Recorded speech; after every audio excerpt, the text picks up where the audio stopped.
आवामी इत्तेहाद party के प्रमुख और बारामूला से सांसद इंजीनियर रशीद आज वापस तिहाड़ जेल पहुंच गए हैं, क्योंकि आज उनकी अंतरिम जमानत की अवधि समाप्त हो गई है।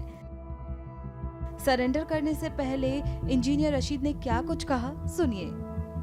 हम सच के लिए जेल में हैं, जब तक मर्जी तब तक रख लें। हमें उम्मीद है कि आज हमें इंसाफ भी मिलेगा। आज बेल भी हमारी लगी है, तो इंसाफ की लड़ाई में जो भी सख्तियां उठानी पड़ेंगी वो हम उठाएंगे। आपका जो केस है उसमें एक शख्स की मौत हुई है, 3 लोग बरी हुए हैं, ये बड़ी बात है उसमें। इंशाल्लाह हम भी बरी होंगे, सब बरी होंगे।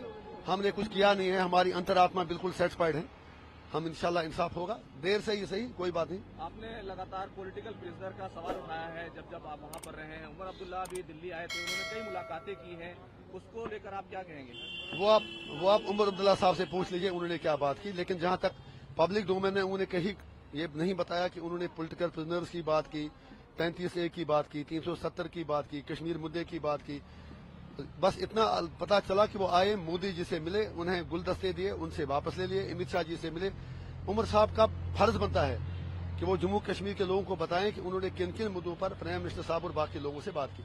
जिस तरह की खबरें आई वो ये कहा गया कि मुकम्मल रियासत के दर्जे की बहाली, जो पहला रेजोल्यूशन पास हुआ था, उसको पेश करने वो दिल्ली आए थे। अच्छी बात है, लेकिन आपको ये भी याद रखना पड़ेगा कि 1999 में नेशनल कॉन्फ्रेंस ने अटानमी की बहाली 1953 का स्टेटस बहाल करने का रेजोल्यूशन भी पास किया था।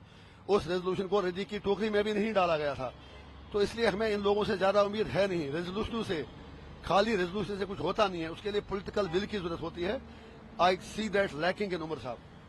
अगर देखें जम्मू कश्मीर में हाल फिलहाल में बड़े दहशतगर्दाना हमले हो रहे हैं, ऐसे वाकयात हो रहे हैं जिनको लेकर बहुत सारे सवाल जो है वो उठने शुरू हो गए हैं, और ये कहा जा रहा है कि मुकम्मल रियासत की बहाली भी इसमें रोड़ा बन सकती है। वो सवालात आप अमित शाह जी से पूछे और मोदी जी से पूछे हमले क्या हो रहे हैं। फिर मुझे बताइए रियासत की बहाली का उससे क्या ताल्लुक है?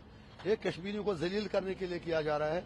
रियासत की बहाली का मुद्दा, बाकी चीजें हम चाहते हैं कि आप न सिर्फ 35A और 370 बहाल करें, बल्कि कश्मीर के कोर इशू पर तमाम स्टेक होल्डर से बात करें ताकि नॉर्मलसी पैदा हो।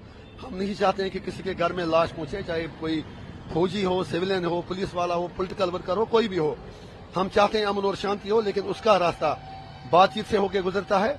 जब तक आप तमाम स्टेक होल्डर्स को टेबल पर नहीं लाओगे, उनसे बात नहीं करोगे, तब तक शांति शायद ख्वाब ही रहेगा।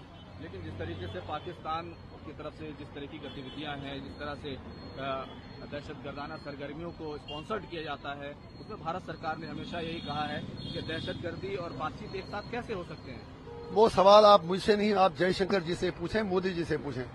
मुझे तो उस चीज का पता नहीं कि बातचीत पीछे क्या कर रहे हैं, कौन दहशतगर्दी कर रहे हैं। हम इतना ही कहेंगे कि हर मसले का हल बातचीत ही है, और उसका भुगतना जो है वो सबसे ज्यादा जम्मू कश्मीर के लोगों को भुगतना पड़ता है। हम चाहते हैं कि अगर इंडिया विश्व गुरु बनना चाहता है 1947 तक, डिफेंस एक्सपेंडिचर जो हमारा अरबों डॉलर में हर साल जाता है, वो चीज कम से कम हो। उसके लिए जरूरी है कि आप बातचीत करें।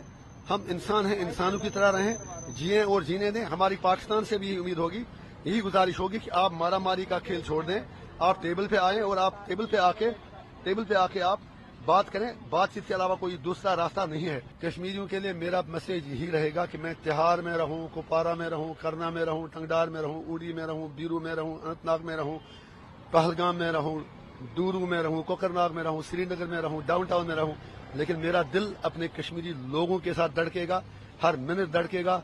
मैं कश्मीरी लोगों के लिए, उनके जायज हुकूक के लिए कोई भी कुर्बानी देने से दरेक नहीं करूंगा।